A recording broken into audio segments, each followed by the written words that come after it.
Hey guys, my name is Shashwat and I'm a legal intern at LEXIS and Company. In this video, I'm going to talk about the relationship between administrative law and constitutional law.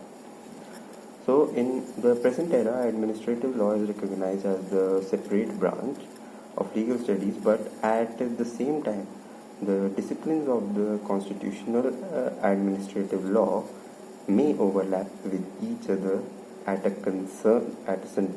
certain place, which is known as watersheds in administrative law.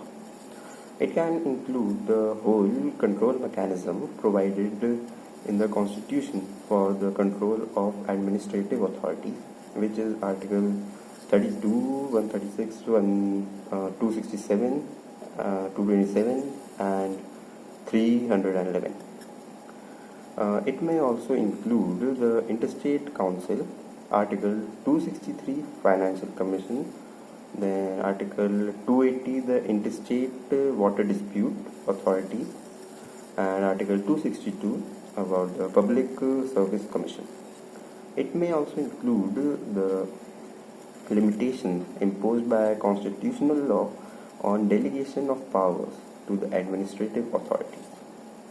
So, the watersheds under administrative law show the administrative law is not totally independent from the constitutional laws, but it is related to each other.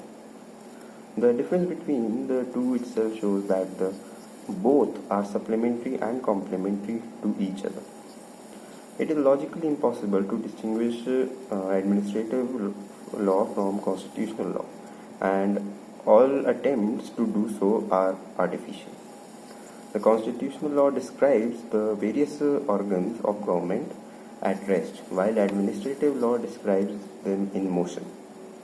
So we can say that the structures of legislature and executives is the subject matter of the constitutional law, and its functions are the subject matter of administrative law.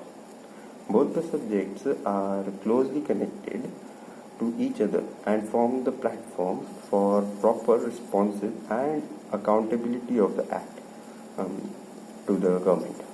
Constitutional law is a core law, gives very life and blood to the administrative law.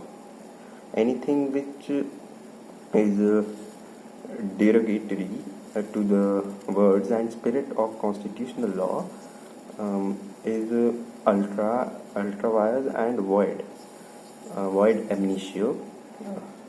So it must be noted if we really want to comprehend of constitutional law and administrative law, then we need to have a strong understanding.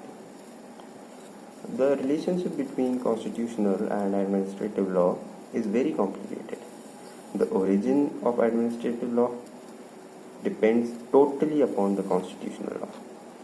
When we got the independence in 1947, then at that time the aspirants of the people were enriched from various articles from our Supreme Constitution, which is legal document and which is the platform for the proper functioning of the administrative settlement of administrative authorities. In the country like our country, India, which has its own written constitution, there is an additional control over the administrative action by the constitutional law. So, in a country having written constitution with judicial review, it is impossible to separate the administrative law from the constitutional law completely. So, if we talk about their relationship, the relationship between them is not very watertight. Sometimes administrative law invades into the territory of constitutional law. So it is very important for the jurists, scholars and law students to develop a proper understanding between the relationship between these two laws. Both the constitutional and administrative law are the part of public law, which shows that the constitutional law is the mother of the administrative law and it cannot be totally separated from each other, as I said before. In constitutional law, arbitrary action is limited by the norms and principles of administrative law, of fairness, reasonable and justice. Administrative law, on the other hand, deals with the organization, powers, functions, and duties of the administrative authorities of a country. The constitutional law deals with the general principles relating to the organization of powers, organizations and powers of various organs of the state, relationship of these organs with individuals. Also, the Constitution describes the various organs of the government at rest, while administrative law describes them in motion. It may be pointed that constitutional law deals with the rights and administrative law focuses on the public needs. It is very necessary of time to draw a line between these two laws in order to define the territory of the function of the jurisdiction of both laws.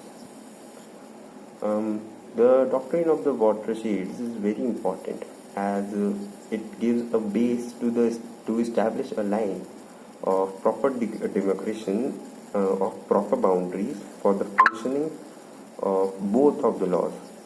It defines the relationship between constitutional law and administrative law, which was defined by various English authors like Dicey, who wrote The Rule of Law, and Holland, which is already discussed. Their definition clearly states that the laws are dependent and are interconnected to each other. So after this, I may conclude by saying that the constitution of the article, the conclusion of the whole video is that the watersheds is in the area where both the laws overlap each other. In present time, administrative law is recognized as a separate and independent legal discipline from constitutional law, but in reality, it is not so.